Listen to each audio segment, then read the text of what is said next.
Alright guys, so all 4 walls are painted now. Took about an hour and a half, maybe 2 hours with setup and cleanup and everything.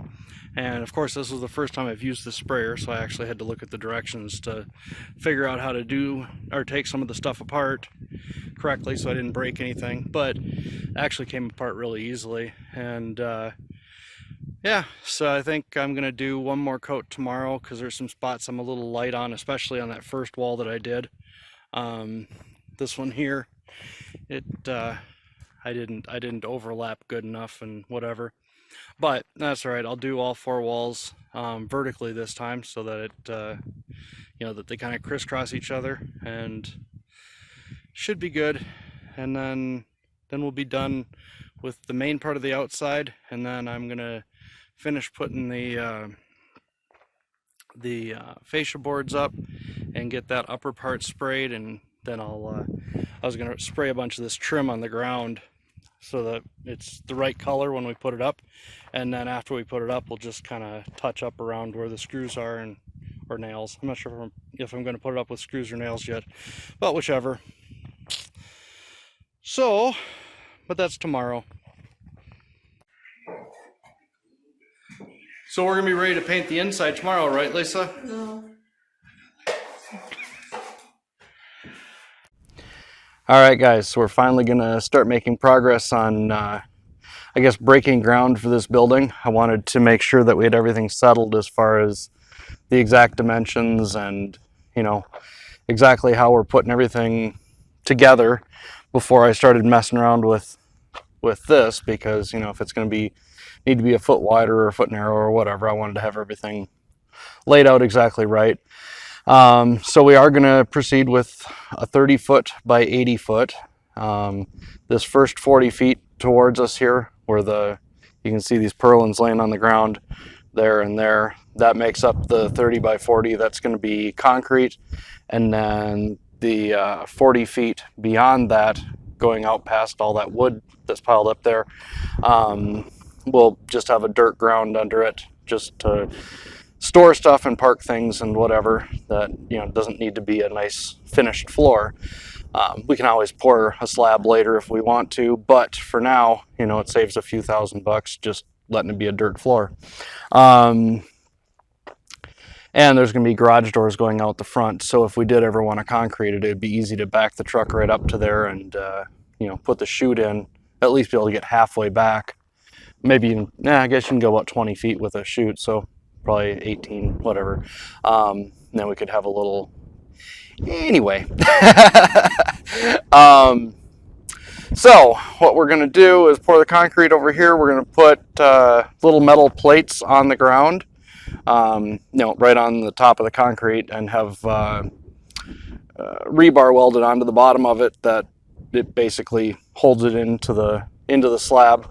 And then once we go beyond the slab, we're just going to do little footings, essentially, piers, I don't know what you'd call them. Anyway, just up to the same level as the concrete slab is going to be, and we'll put little weld plates on that as well.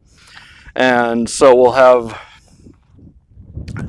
3 down on the end there where posts are going to come up, and then in the middle of this 40-foot section there will be 3 more fir posts, and then on the other side right here there'll be 3 more, and that'll make up our center row of posts. And then we'll have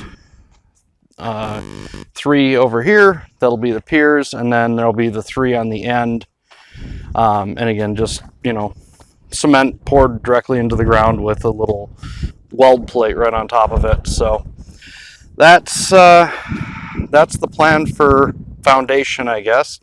And then we'll at least right now the plan is to weld the C-channel to the top of the 3 columns, so we have our post columns, whatever. So we'll have our 3 out there at the end. We'll weld the C-channel to the top of it, and a couple of C-purlins that we're using as girts towards the middle, and then we'll have somebody on either side and probably a rope tied to the middle part, and then somebody can just pull it up, you know, and then we'll hook, I don't know, 2x4s or purlins or something onto it and just clamp them in place to hold that up while I get it welded. And then we'll do the same thing for the next row of columns and get that one up, and then we'll attach a couple of purlins up at the top, and that'll hold those together, and I can weld up that second row just to make sure we have everything lined up and straight and square and whatever. And then we'll just proceed and do it to the next 3 rows going that way. So I don't know, it'll be interesting. We'll make sure and get video of that. Hopefully nothing too tragic will happen in the process. Any rate, so we've been making progress on the tiny house. Let's go over there and take a look. All right, so our walls are done. We've got 2 coats of paint on them just to make sure there weren't any light and dark spots. And I went ahead and painted the soffits the same color. I was gonna mess around doing them a different color and this and that, and I thought, you know what, that's just silly. Too much messing around, taping and everything else, or trying to block the paint so it doesn't, you know, get overspray onto other parts. So that was just easy. We're gonna have colorful trim anyway. Actually, you can see it over there. Those are the fascia boards, and then we've got that stuff for around the windows and doors, and then we've got a whole bunch more trim over there to use for the corners and whatnot. Oh, and I managed to spill about, it looks like a lot more than it is. It's probably only about a pint of paint, but it just like, damn. I was trying to be all careful and, you know, put the remainder of the paint from the gun back into the bucket, and as I was screwing around trying to get the hose straightened out to bring it over there, I ended up knocking over the bucket. So, you know, trying to conserve 3 ounces of paint, I ended up dumping 16 ounces on the ground. Oh well. Oh, we can go inside and see what Lisa's doing.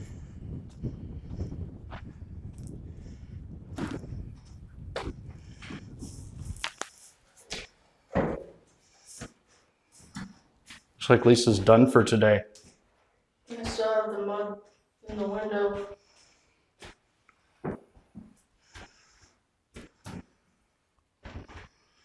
Yeah, so anyway, this should be ready hopefully in the next day or 2 so I can start painting.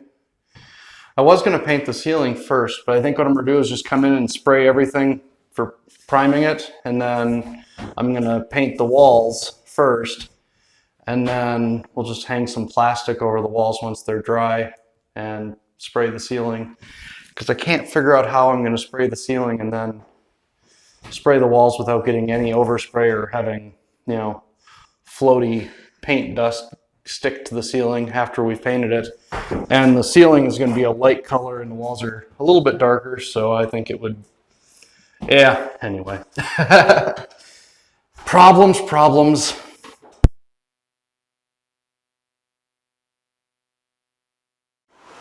All right, so we got the shipment from Home Depot. So we've got our 60 amp breaker that's going to feed this box.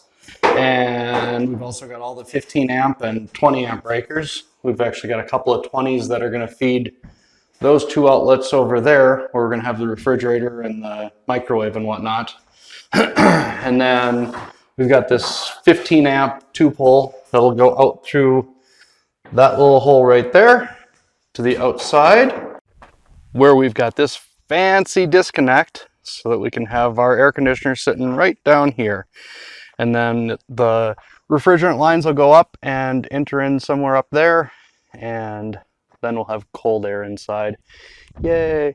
And then in my nice freshly painted wall, we're gonna have to punch a big old hole right about there somewhere for the power to go into the building, and then I'll have a big ugly piece of conduit going down the outside.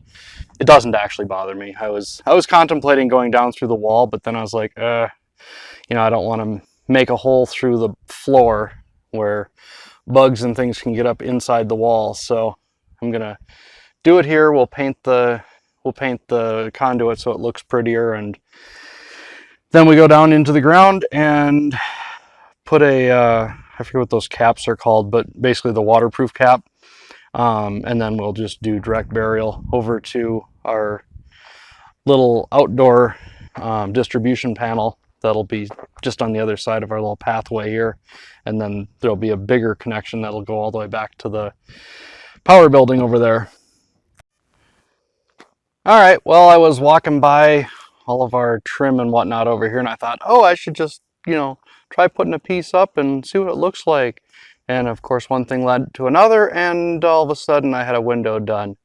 And I've got it all caulked in and whatnot. And then where my fasteners are, I put some caulking over that, and I'm gonna paint those afterwards, and then it'll look all pretty, because it really, I don't know, the paint kind of chipped off this, I don't know, I don't really like this trim, I guess, for that, but it's good otherwise. It cut nicely and it paints really well, so I guess everything's got pluses and minuses, but put the little bit of caulking in there and then throw a little paint over it and it'll look nice. Anyway, so that's it for today, I guess. I think I'm gonna go in and figure out something for dinner, get this thing edited and uploaded, and I guess I'll catch you guys in the next one. Thanks for watching. Bye.